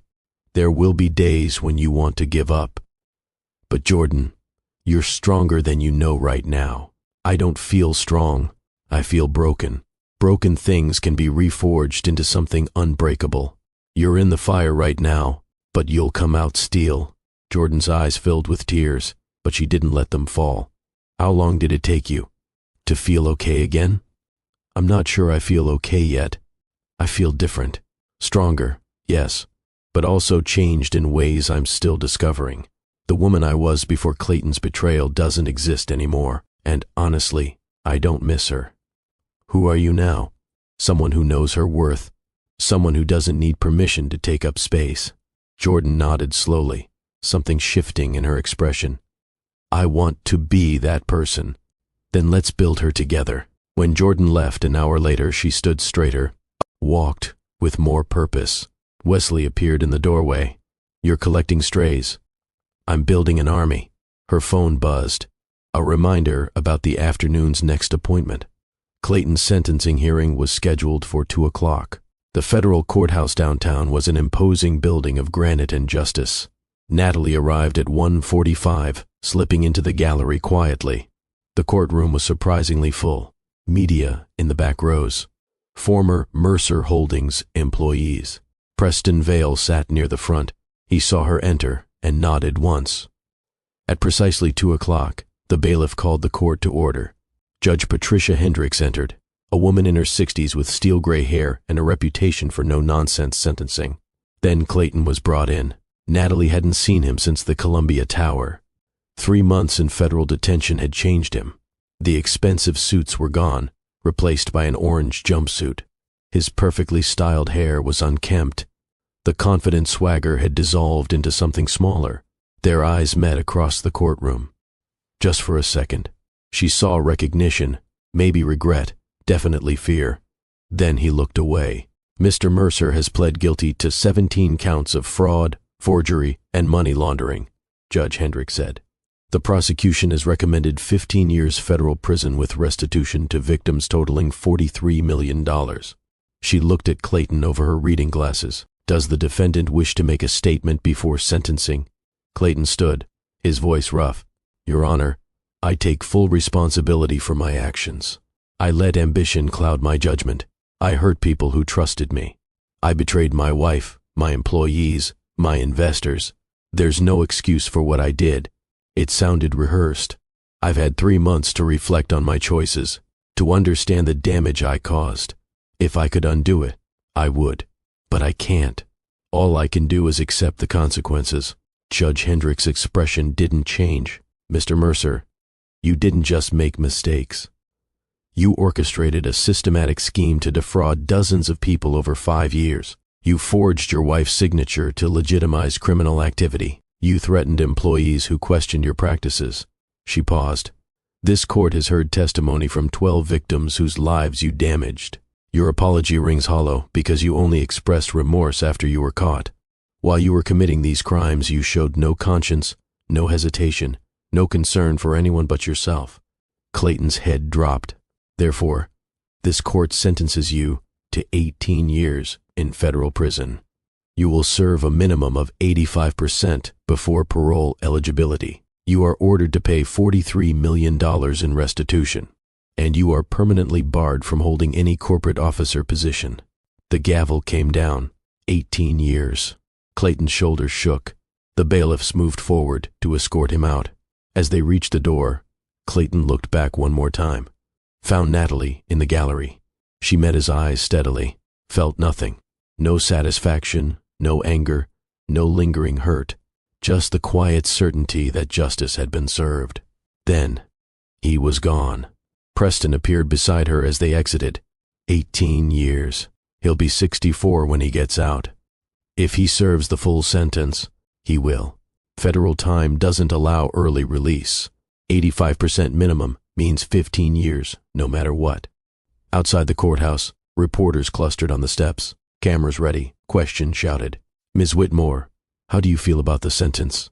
Are you satisfied with the outcome? Natalie paused. Today, justice was served. Not just for me, but for every employee Clayton threatened, every client he defrauded, every person he harmed in his pursuit of wealth and power. Her voice was calm, measured. I hope this case sends a clear message. Fraud has consequences. Betrayal has consequences. And the people you underestimate might be the ones who bring you to justice. She paused. To anyone watching who's facing similar betrayal, who feels powerless against someone more connected or wealthier, I want you to know this. You are not powerless. You are not alone.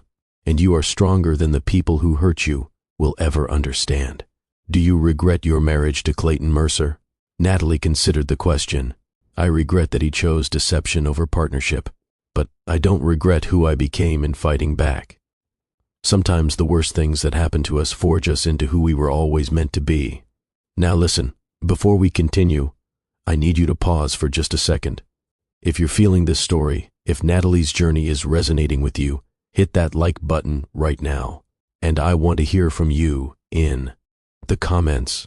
Tell me, have you ever been underestimated by someone and then proved them completely wrong? Or just type I'm with you, Dr. Phillips, and let me know where in the world you're watching from. Are you in New York? Toronto? Johannesburg? I read every comment. And if you haven't subscribed yet, subscribe to Love and Twilights with Dr. Phillips right now. We bring you stories like this every week. Stories about resilience, justice, and transformation.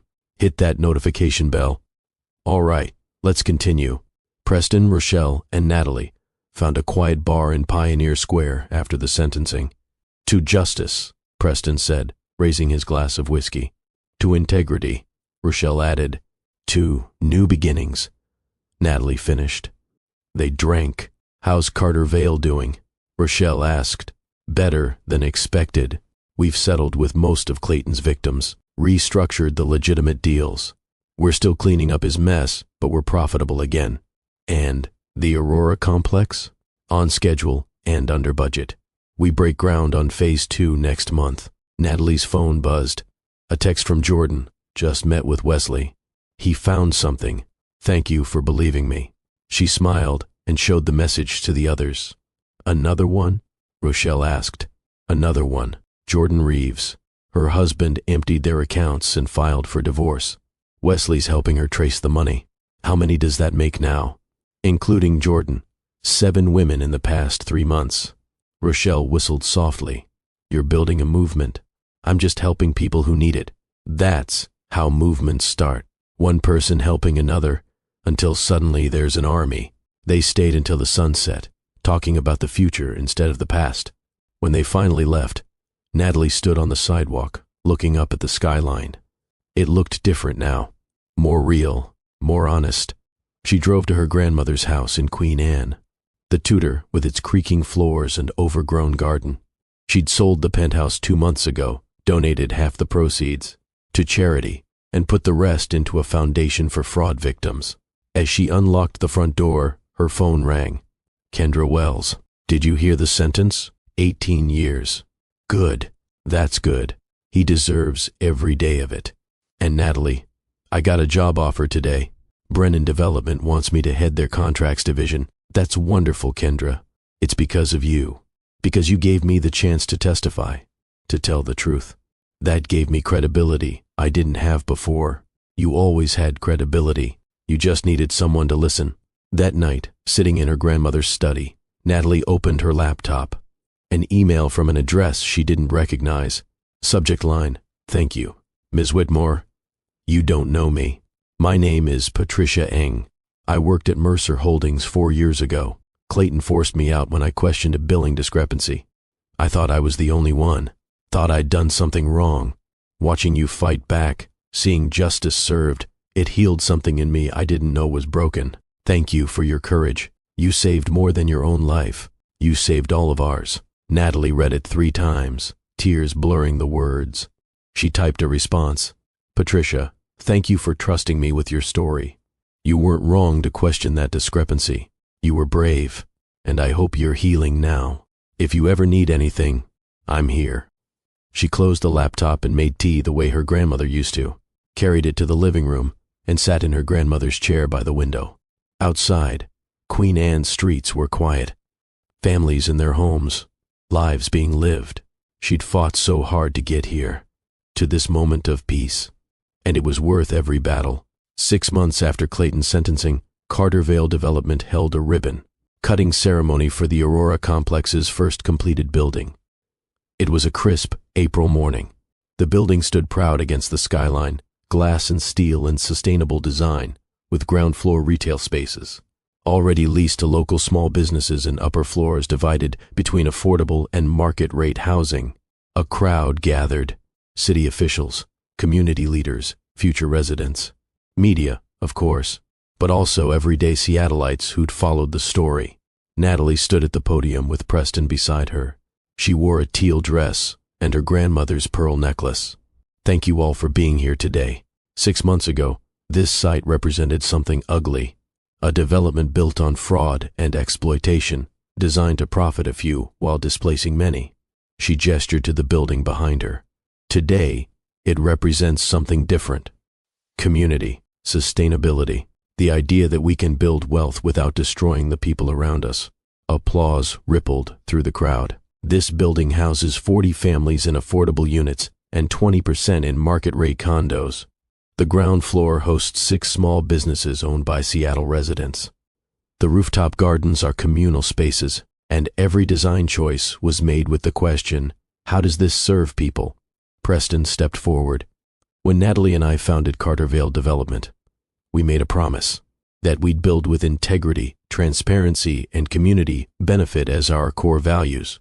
This building is proof that you can do well by doing good. The mayor spoke next, praising the project's vision. Then Maria Santos, a single mother who'd won a lottery spot for a 2-bedroom unit. Maria's voice shook. 6 months ago, I was living with my 2 kids in my sister's basement, working 2 jobs but couldn't afford Seattle's rents. I put my name in the lottery not believing anything would happen. But then I got the call, and now my kids have their own rooms. We have a home. She looked at Natalie. Thank you for remembering we exist. Natalie's throat tightened. When the speeches ended, Natalie and Preston cut the ribbon together. Cameras flashed. The crowd applauded. The first residents walked into their new homes. Afterward, as the crowd dispersed, a young woman approached. She looked familiar. Ms. Whitmore? I'm Sienna Hart. Natalie went still. Sienna looked different, thinner, tired, older than her 28 years. I know you probably don't want to see me, but I needed to thank you. Thank me for telling the truth about the accounts, for making it clear I didn't know they were illegal. My lawyer said if you hadn't specified that in your press conference, I'd probably be facing charges too. Did you really not know? Sienna's eyes filled with tears. I swear I didn't. He told me the money was from bonuses and investments. He showed me paperwork that looked legitimate. I thought I'd found someone successful who wanted to take care of me. I was so stupid. You weren't stupid. You were lied to by someone very good at lying. I destroyed your marriage. No, Clayton destroyed our marriage. You were just the weapon he used. There's a difference. Sienna wiped her eyes. I lost my job, my apartment. Most of my friends stopped talking to me. Everyone thinks I'm a homewrecker. Are you okay? Financially, I'm staying with my mom, working retail while I figure out what's next. It's humbling, but I'm surviving. Natalie pulled out her phone. I'm going to give you Rochelle Tan's number. She's an attorney who specializes in helping people rebuild after fraud. Tell her I sent you. Why would you help me?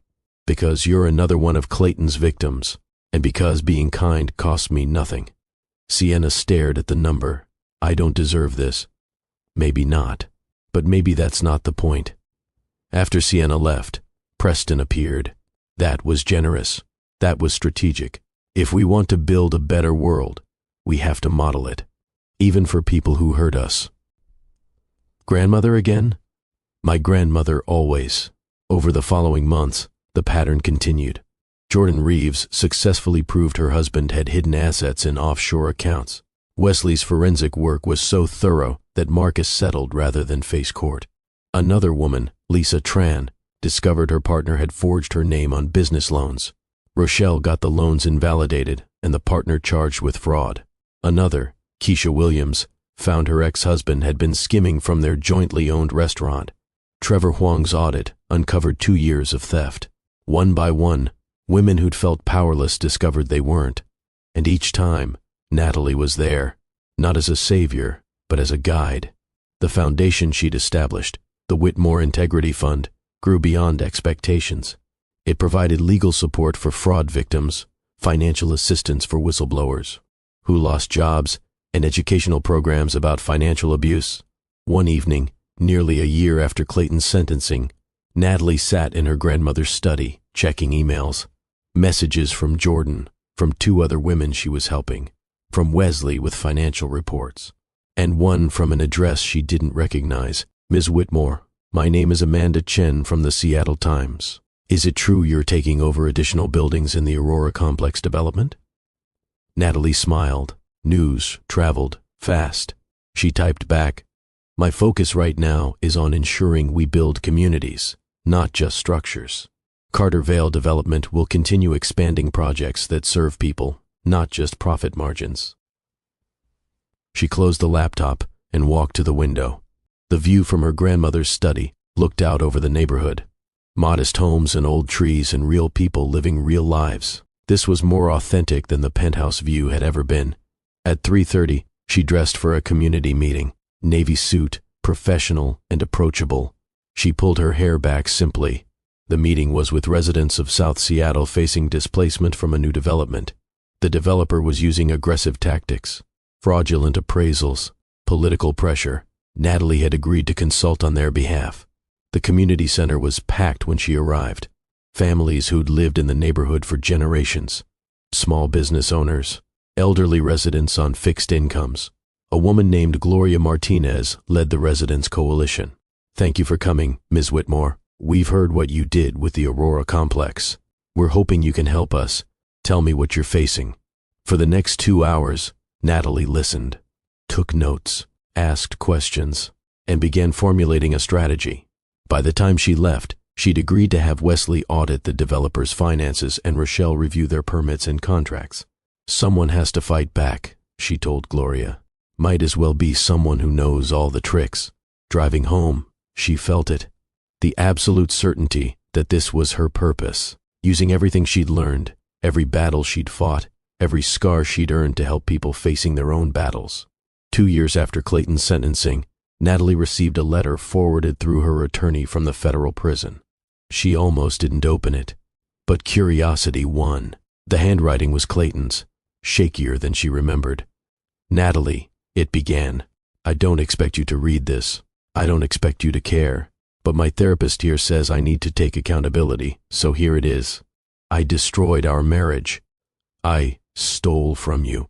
I betrayed every promise I made. And I did it all because I convinced myself that success justified any method. I was wrong. Completely, devastatingly wrong.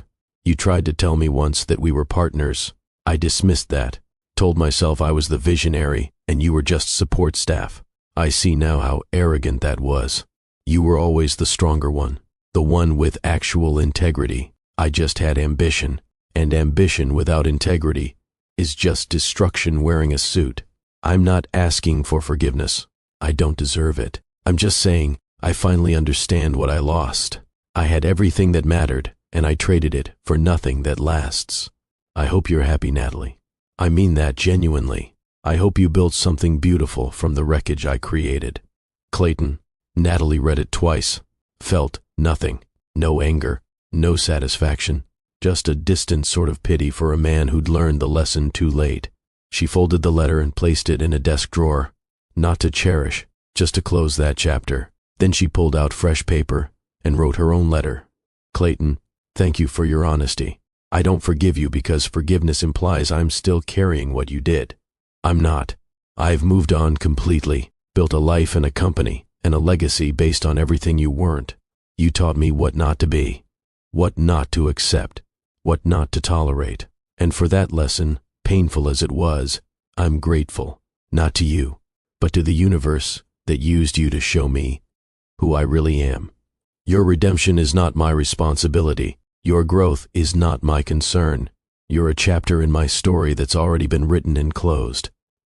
I'm on to new chapters now, ones you'll never be part of. Goodbye, Clayton, permanently. Natalie Whitmore." She sealed it, addressed it, and mailed it that afternoon, the last communication they would ever have. That evening, she attended the grand opening of the Aurora Complex's final building. 5 structures now stood on the waterfront, housing 300 families and 60 small businesses. The crowd was massive.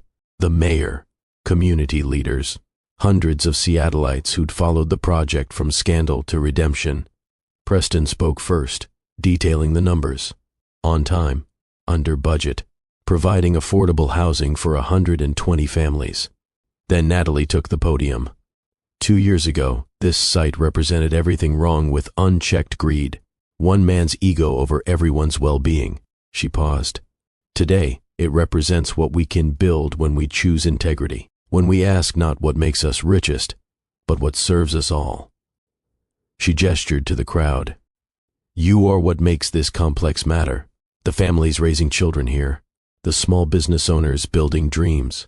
You're the success story, not the buildings. You. The applause was deafening. My grandmother founded Cascade Financial on the principle that money is a tool for building community, not a weapon for extracting wealth. She taught me that real success whispers, that integrity costs nothing but is worth everything. Her voice grew stronger. I lost a lot 2 years ago, a marriage, a life I thought I wanted. But I gained something infinitely more valuable. I gained myself. I gained purpose. I gained all of you. As she stepped away from the podium, people surged forward, wanting to shake her hand, share their stories. An elderly woman pressed Natalie's hand. My granddaughter lives here now, has a safe place to raise my great-grandchildren. You gave her that. A young man approached. I run the coffee roastery downstairs. 6 months ago, I was working 3 jobs trying to save for commercial space. Your affordable retail program made my dream possible. Thank you. One after another, people shared how the Aurora complex had changed their lives. As the evening wound down, Natalie found herself at the waterfront edge, looking out at Elliott Bay. Wesley joined her. Quite a journey from that coffee shop in Fremont. Quite a journey from a lot of things. Any regrets? She considered carefully. I regret the time wasted, but I don't regret where it brought me. So, no. No real regrets. What's next? There's a project in Tacoma. A development about to displace 300 low-income families. The developer is using the same tactics Clayton used. And I'm going to stop him. Wesley laughed. Of course you are. Someone has to. As they walked back, Natalie felt the certainty. This was her purpose. Not just building, but protecting. Using everything she'd learned to help people facing their own battles. Now listen, I want to talk to you for just a moment. What Natalie's story teaches us is simple. The worst thing that happens to you doesn't have to define you. Your response to it does. When people betray you, when they steal from you, when they think they've destroyed you, remember this. You might own the bank and not even know it yet. You might have power you haven't discovered, strength you haven't tested. And the person who underestimated you is about to learn the most expensive lesson of their life. So if you're in that moment right now, if you're facing your own Clayton, I want you to remember Natalie.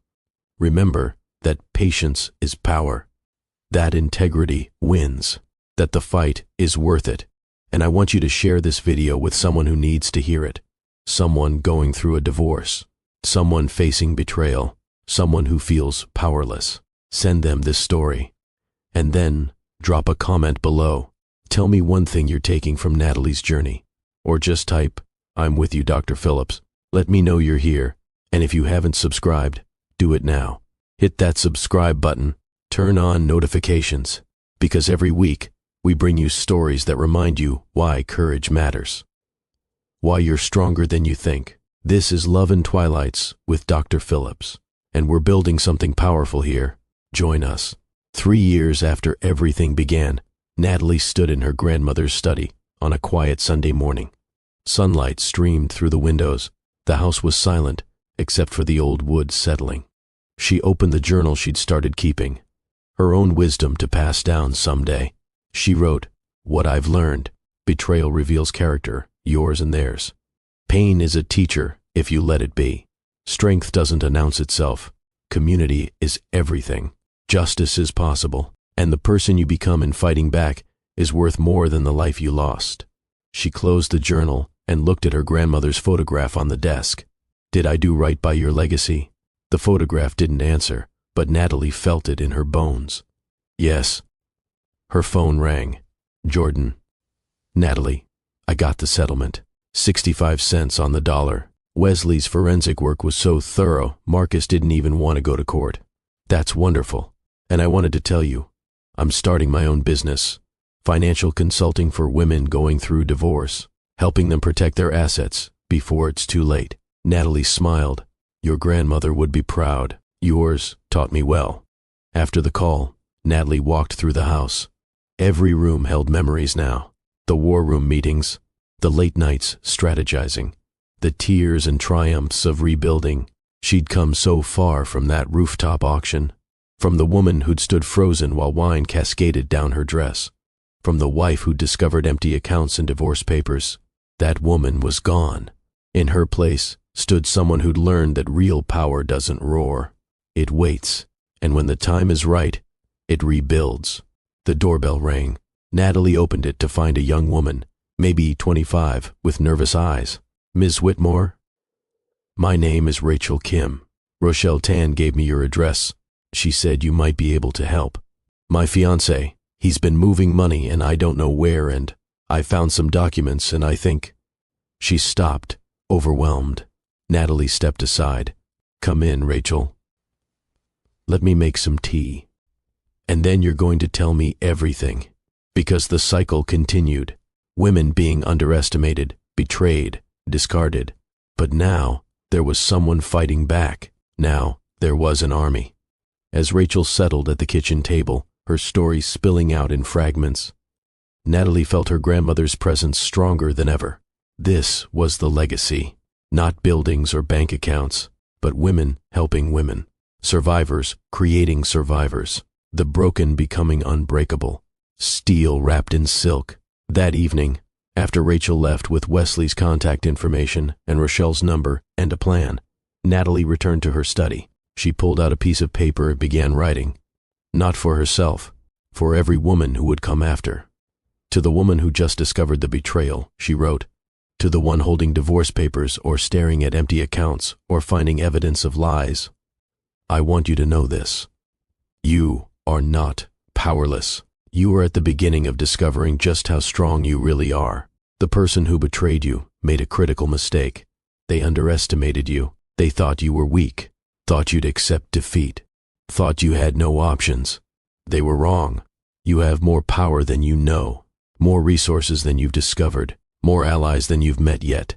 And you have something they'll never understand. You have integrity. And integrity, in the end, always wins. So breathe. Plan, document everything. Find your team. And when the time is right, when you've built your case and gathered your evidence and positioned yourself perfectly, strike. Not with anger, not with revenge, but with justice. And when you do, when you watch their empire of lies collapse, when you rebuild something beautiful from the ashes they left, you'll understand. The worst thing that ever happened to you was also the thing that freed you to become who you were always meant to be. You are stronger than you know, braver than you feel, more capable than they ever gave you credit for. Welcome to the beginning of your transformation. Welcome to the fight. You're not alone anymore. Natalie Whitmore. She folded the letter carefully. Tomorrow, she'd give it to Rachel. And to every woman who came after, the cycle would continue. But so would the resistance. Outside, Seattle's evening lights began to sparkle. The city breathed.